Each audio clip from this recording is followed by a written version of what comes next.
दिशा सालियन प्रकरणात वकिलांनी नवे आरोप आता केलेले आहेत। ड्रग्ज सिंडिकेटमध्ये आदित्य ठाकरेंचाही समावेश असल्याचा अत्यंत गंभीर आरोप दिशा सालियनच्या वडिलांच्या वकिलांनी केलेला आहे। दिशाच्या मृत्यू प्रकरणी आता पोलीस आयुक्तांकडे नव्यानं तक्रार करण्यात आलेली आहे। आदित्य ठाकरेंसह उद्धव ठाकरेंनाही आरोपी करण्याची मागणी आता करण्यात आलेली आहे।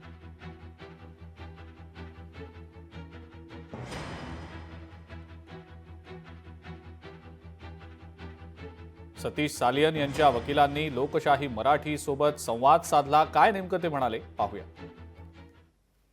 माझ्यासोबत वकील निलेश ओझा आहेत। सर, काय सांगाल, आज तक्रारी अर्ज तुम्ही दाखल करण्यासाठी आयुक्त कार्यालयात आलेला आहात। क्राईम ब्रांचेस जे जॉईंट कमिशनर आहेत त्यांच्याशी बातचीत केली, काय नेमकी तुम्ही तक्रारीत दाखल केलेला आहे? FIR दाखल करायला जे प्रोसेस असते ती ही असते।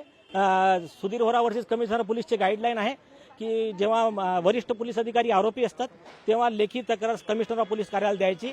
ते जे रिसिव्ह देतील दॅट इज FIR। तर आमच्या हिशोबाने त्या आदेशानुसार हे FIR कंप्लीट झाला आहे, आम्हाला रिसिव्ह त्यांनी दिला आहे। आमचं पुन्हा मीटिंग होणार आहे आणि लवकरात लवकर चांगली कारवाई करू आणि सतीश सालियन यांना न्याय मिळवून देण्याचा आम्ही पूर्ण प्रयत्न करू। आरोपी कोणाकोणाला यामध्ये ठरवलेला आहे? आदित्य ठाकरे, सूरज पांचोली, डिनो मोरे, आदित्य ठाकरेचे बॉडीगार्ड, त्याच्यानंतर सचिन वाझे, परमवीर सिंग, उद्धव ठाकरे हे सर्व आहेत। आदित्य ठाकरेंवरती ड्रग्जचा आरोप तुम्ही केलेला आहे, हो। कशा पद्धतीत त्यांचं इन्व्हॉल्वमेंट आहे, काय पुरावे आहेत नेमके तुमच्याकडे? ड्रग्सच्या बिझनेसमध्ये इन्व्हॉल्व आहे। नार्कोटिक्स कंट्रोल ब्युरोकडे फाईल आहे, त्यांनी यांचं फोन कॉल रेकॉर्डिंग केलं आहे डिनो मोरेचं यांचं।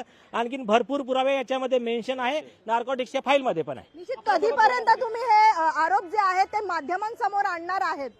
अरे मॅक्झिमम याच्यात दिला, तुम्ही एनसीबीच्या अधिकाऱ्यांना विचारा, मॅक्झिमम दिला आहे। सतीश सालियन, दिशा सालियनचे वडील आणि त्यांचे वकील निलेश ओझा हे आले होते आणि क्राईम ब्रांचचे जॉईंट कमिशनर लक्ष्मी गौतम यांची भेट घेतली आणि हे तक्रारी अर्ज जे आहे ते दाखल केलेला आहे। मात्र त्या आधारावरती आता पोलिसांच्या वतीनं कशा पद्धतीत कारवाई केली जाते याकडेच आता सगळ्यांचं लक्ष लागलेलं आहे।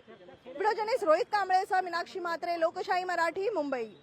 जिसको ड्रग्स के सिंडिकेट में नार्कोटिक्स ब्यूरो ने आरोप अक्यूज बनाया कंपनी को, वो कंपनी के ये जो रेगुलर कनेक्ट वाले लोग हैं, चाहे डिनो मोरिया हो, चाहे सूरज पांचोली हो, चाहे आदित्य ठाकरे हो, और कुछ नाम मैं नहीं ले रहा हूं। जब आदित्य ठाकरे का ड्रग्स के बिजनेस में इन्वॉल्वमेंट आया तो समीर वानखेड़े साहब हो या नार्कोटिक्स के और अधिकारी हो, उनको आदित्य ठाकरे को अरेस्ट करने से या उस पर कार्रवाई करने से किसने रोका, उसमें क्या डील हुआ था, कितने करोड़ों का डील हुआ था, ये जवाब।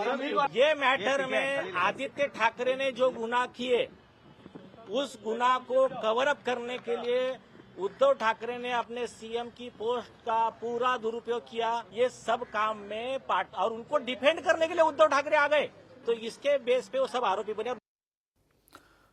दरम्यान वकिलांच्या आरोपांना मी उत्तर देणार नाही असं आदित्य ठाकरेंनी स्पष्टपणे सांगितलं। दिशा सालियनच्या वकिलांनी मोठे आरोप केलेले आहेत का? त्यांना करत राहू दे ना, मला त्याच्यावर काही बोलायचं नाही। आदित्य ठाकरेंच्या नाही तर उद्धव ठाकरेंचेही पुरावे आमच्याकडे आहेत। त्यांना बोलायचं बोलत राहू दे।